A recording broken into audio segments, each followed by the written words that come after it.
আল্লাহ তাআলার দেয়া সবচেয়ে বড় নিয়ামত হচ্ছে রিজিক। কখন যে কার রিজিকে কার বাড়ির ভাত আছে, কার বাড়ির খাবার আছে, এটা একমাত্র আল্লাহই জানেন। আমরা তো ভাবি একরকম, আমাদের সঙ্গে কিন্তু ঘটে যায় অন্যরকম কিছু। আমাদের পরিকল্পনার উপরেও একজন আছেন, যিনি হচ্ছেন আমাদের মহান আল্লাহ। তার পরিকল্পনাই উত্তম, আর সে যেটা ঠিক করে রাখেন সেটাই কিন্তু আমাদের সঙ্গে ঘটে। হ্যালো এভরিওয়ান, আসসালামু আলাইকুম। কেমন আছো সবাই? আই হোপ ভালো আছো। আলহামদুলিল্লাহ, আমিও ভালো আছি। সুরেনিয়াস ব্লগ থেকে নিহা বলছি। সবাইকে স্বাগতম জানিয়ে আজকের ব্লগটা শুরু করলাম সন্ধ্যাবেলা থেকে। অনেকদিন ধরে কফি খাওয়া হচ্ছে না, তো হঠাৎ করেই মনে হলো একটু কফি খাই আজকে। তো কফি বানিয়ে নিয়েছি আমার জন্য, আর সঙ্গে হচ্ছে 1 কাপ দুধ আছে আমার প্রিন্সেসের জন্য। এটা খাওয়ানোর জন্য আমার প্রায় 1 ঘন্টা ওর পেছনে ছোটাছুটি করতে হয়েছে। আর এটা আজকে নতুন কিছু না, সবসময় এমনটা হয়ে থাকে। প্রিন্সেসের বাবা বাসায় আসছে, তো আসার পরে হচ্ছে কিছু জিনিসপত্র নিয়ে এসছে, মানে প্রয়োজনীয় যেইগুলোই আমাদের লাগে প্রতিদিন।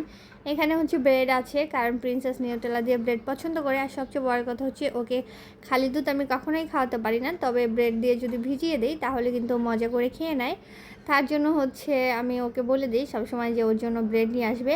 আর রিস্ট বেকারের যেই স্লাইস ব্রেডগুলো আছে এগুলোও কিন্তু খেতে ভালোই লাগে, মানে একজন মানুষের জন্য একদম প্রপার একটা ব্রেকফাস্ট হয়ে যায় সকালের জন্য। তো মোটামুটি এগুলো সবে প্রিন্সেসের খাবার, এক্সট্রা আমাদের জন্য কিছুই নেই। আর হচ্ছে যা আছে সেগুলো হচ্ছে রান্নাঘরের বাজার, তো ওইগুলো রান্নাঘরে আগেই রেখে দিয়েছি, এই জন্য আর ভিডিও করা হয়নি, গোছগাছ করে নিয়েছি। এখানে হচ্ছে খেজুরের গুড় আছে, অনেক দিন ধরে এই গুড়টা আনা হয়েছে রোজার আগে। তো এতদিন ভালো ছিল, যেহেতু এটা একদম মানে 1 নাম্বার গুড়, এটা জানি আমরা, আর এটা জেনেই আনা হয়েছে। তবে এখন দেখলাম গুড়টা কালো হয়ে গেছে, উপরে সাদা সাদাই তো ফাঙ্গাসের মতো পড়ে যাচ্ছে। তো আমি একটু ধুয়ে দেখলাম যে গুড়টা ঠিক আছে কিনা, মনে হলো ঠিক আছে। তারপরে মাথায় আসলো যে এটাকে হচ্ছে আমি একটু পানি দিয়ে গলিয়ে তারপরে হচ্ছে সেকে ফ্রিজে রেখে দিব, তাহলে তো অনেক দিন ভালো থাকবে। পিঠা বানানো যাবে, এটা দিয়ে যে কোনো কাজই করি না কেন করা যাবে। টাকা দিয়ে কিনে কিন্তু নষ্ট করতে একদমই ভালো লাগে না। এগুলো হচ্ছে কাউনের চাল, আর এটা দিয়ে হচ্ছে আজকে আমি একটু পায়েস বানাবো, তার জন্য এটা ভিজিয়ে নিয়েছি। আর কত ময়লা বের হয়েছে দেখো, চালগুলো কিন্তু এই ছোট ছোট, আর উপরে যেগুলো ভেসে আছে সবগুলোই ময়লা। এগুলো একটু বড় বড় কেমন সাইজের যেন। তো এটাকে কিছুক্ষণ আমি হচ্ছে ভিজিয়ে রেখে তারপরে ধুয়ে নিয়েছি একদম পরিষ্কার করে, অনেকবার পানি পাল্টে পাল্টে। এদিকে আমার গুড়টাও কিন্তু রেডি হয়ে গেছে, মানে মোটামুটি একটু জাল করেই রাখবো যাতে এটা অনেক দিন ভালো থাকে। আর এইভাবে রাখলে আসলে গুড়টা অনেক দিন ভালো থাকে। তো আমি হচ্ছে এখানে একদম লো টু মিডিয়াম আছে জাল করে নিয়েছি, একটুখানি গলা বাকি আছে, তো তার জন্য অপেক্ষা করছি। কারণ চালটা দেখো একদম পরিষ্কার হয়ে গেছে, খুব সুন্দর করে ধুয়ে নিয়েছি, কারণ এটা যেহেতু মানে অনেক বেশি ময়লা টয়লা থাকে, তাই এটা একটু খেয়াল করেই ধুতে হয়। এদিকে হচ্ছে আমি চুলায় একটা প্যান বসিয়ে দিয়েছি, আর সঙ্গে হচ্ছে দুধ নিয়েছি। তো প্রিন্সেসকে ওই যেই দুধটা খাইয়ে দিতে নিয়েছিলাম, সেই 1 কাপ দুধ কিন্তু ঘন করে জাল দিয়েছিলাম, বাট ওকে খাওয়াতে পারিনি, সেই দুধটা রয়ে গেছে। এক্সট্রা আরও কিছু পাতিলে ছিল। তো মোটামুটি এখানে আমার প্রায় 1.5 কেজির মতো দুধ দেওয়া হয়েছে, 1/2 কেজি প্যাকেটে ছিল, আর বাকি 1.5 কেজি না, 1 কেজির কাছাকাছি, একটু কম হতে পারে। 2টা দারচিনি, 2টা এলাচ, আর হচ্ছে 1 পিস তেজপাতা আমি এখানে দিয়ে দিয়েছি, যেহেতু কাউনের চালের পায়েস রান্না করব। এটা অনেক দিন ধরে আমার খেতে মন চাচ্ছিল, তো আমি হাতের কাছে আসলে চালটা পাচ্ছিলাম না। তোমাদেরকে দেখিয়েছিলাম আমি যেদিন গ্রামে গিয়েছি সেদিন কিন্তু নিয়ে আসছিলাম। তো আজকে ভাবলাম কেন না একটু পায়েস রান্না করি, কখনোই করা হয়নি, ফার্স্ট টাইম হচ্ছে কাউনের চালের পায়েস আমি রান্না করছি।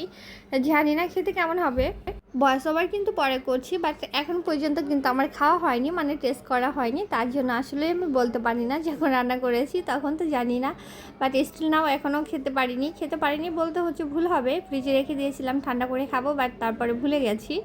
তো এখন যখন ভিডিওটা এডিটিং করছিলাম চোখের সামনে চলে আসলো, আর মনে পড়লো যে আমি তো খাইনি, টেস্ট করেই দেখিনি, অথচ এটা খাওয়ার জন্য কতদিন ধরে মন চাচ্ছিল।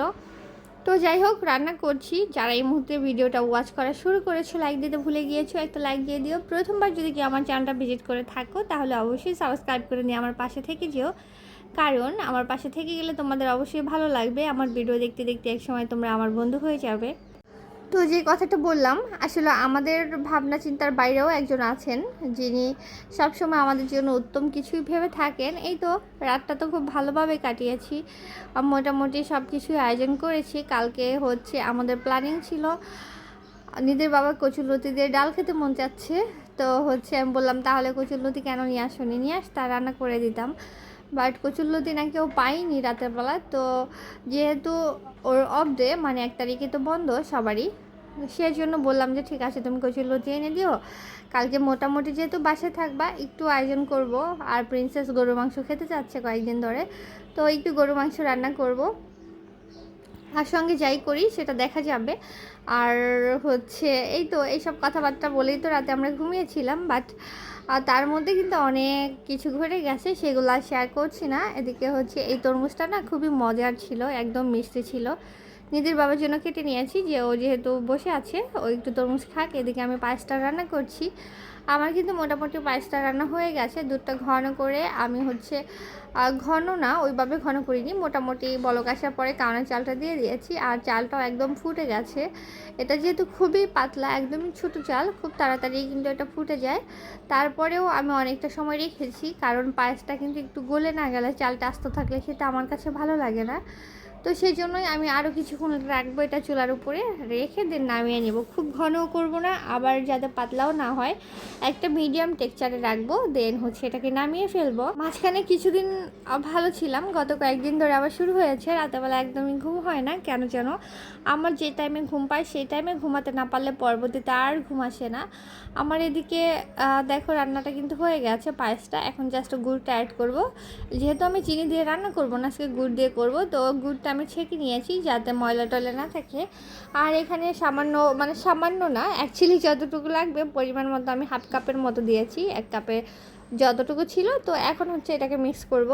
আর গুড়টা এইভাবে পরে দেওয়ার কারণ হচ্ছে, যেহেতু গুড়টা অনেক দিন ধরে আনা হয়েছে, বাট গুড়টা কিন্তু এখনও ভালো আছে। তো তার জন্য ভাবলাম যদি দুধ ফেটে যায়, যদি আমি একসঙ্গে দিয়ে দিই, অনেক সময় হয় কি গুড়টা একটু প্রবলেম থাকলে, কিছুদিন আগের থাকলে দুধ ফেটে যায়, তাহলে কিন্তু আর পায়েসটা খাওয়া যাবে না বা খেতে একদমই ভালো লাগবে না। তার জন্য আমি এই টেকনিকে রান্না করলাম। রান্না শেষে গুড়টা অ্যাড করেছি, এখন কিন্তু আমার পায়েসটা একদমই নষ্ট হবে না। আর দেখো কত সুন্দর একটা টেক্সচার এসেছে। এখন জাস্ট হচ্ছে একটু ভালো করে মিলিয়ে দিলেই কিন্তু হয়ে যাবে। আজকে প্রিন্সেস বায়না করেছে ওর বাবার হাতে খাবে, তো ওর জন্য হচ্ছে খাবার আমি রেডি করে দিয়ে আসছি, যে ঠিক আছে তুমি ওকে খাইয়ে দাও। কারণ মাঝে মাঝে এরকম বায়না তার থাকেই বাবার হাতে খাবার। তো ওর বাবা বললো যে ঠিক আছে দুষ্টুমি করবে না, আমি তোমাকে খাইয়ে দেবো। অ্যাকচুয়ালি ওর বাবা ওকে খাইয়ে দিতে চায়, কিন্তু মানে আমাকে তো একটু ভয় পায় আমার কথা শুনে, বাট ওর বাবার কথা একদমই শোনে না। ওর বাবাকে পেলে এত দুষ্টুমি করে, ওর মনে হয় দুষ্টুমির মাত্রা আরও বেড়ে যায়, শরীরে এনার্জিও বেড়ে যায়। যাই হোক, এই তো ফাইনালি লুক তোমাদের দেখিয়ে দিলাম আমার পায়েসের, এমন ছিল। দেন রাতেরবেলা আর কোনো ভিডিও করা হয়নি। পরের দিন সকালবেলা বলবো না, অ্যাকচুয়ালি তখন 11টা আর মতো বাজে, আমি হচ্ছে রান্নাবান্না করবো তার প্রিপারেশন নিচ্ছি।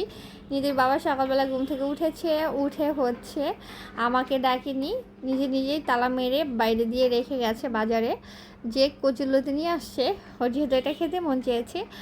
আর হচ্ছে থালাবাটি যা ছিল, বেসিন টেসিন সব পরিষ্কার করে দিয়েছে। আমার হাজব্যান্ডটা লক্ষ্মী আছে মাশাল্লাহ। তো এদিকে কচুরলতি কেটে নিয়েছি, ডাল দিয়ে রান্না করবো, ডাল ভিজিয়েছি।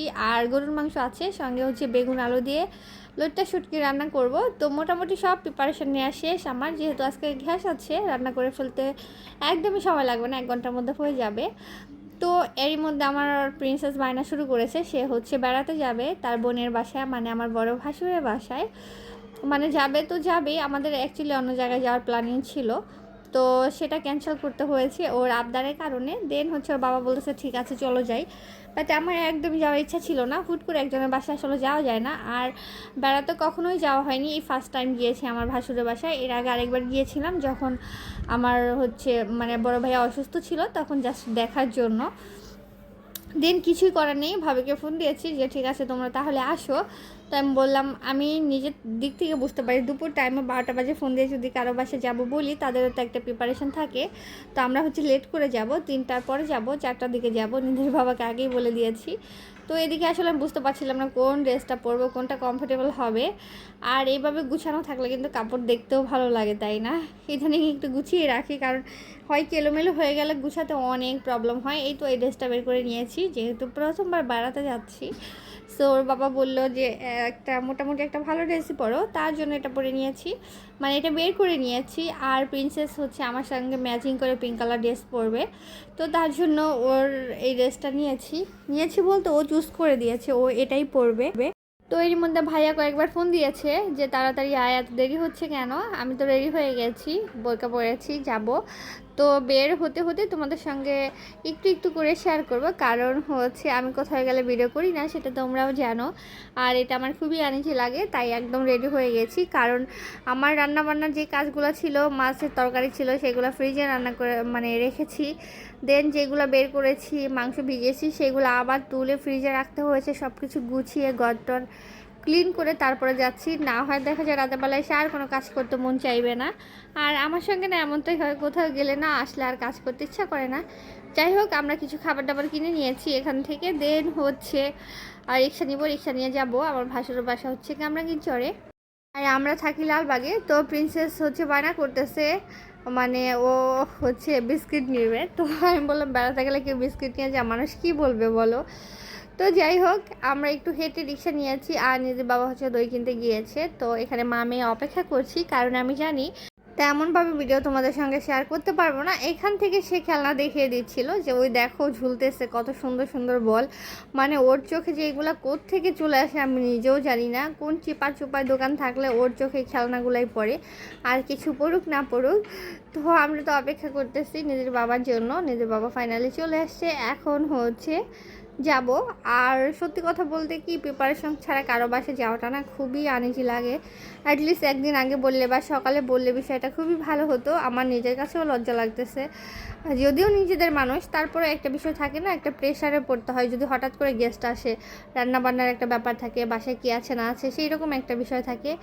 আমরা তো চলে আসছি, আর ভাবি এসে দেখি ভাবি ভাইয়া কেউ খায়নি, সবাই অপেক্ষা করতেছে। আমরা 4টার সময় আসি, মানে আসলে আজান আর কাছাকাছি আর কি। খাওয়া শেষ হয়েছে আমাদের, যেই হচ্ছে খেতে বসেছি। খাওয়া শেষ করে একটু ছাদে আসছিলাম, ছাদে এসে কতক্ষণ গল্প টল্প করলাম। দেন হচ্ছে সন্ধ্যাবেলা চা খাইলাম, চা খেয়ে আমরা দুজনে গল্প করলাম। সঙ্গে নিজের বাবা তো বের হয়ে গেছে আসার সঙ্গে সঙ্গেই।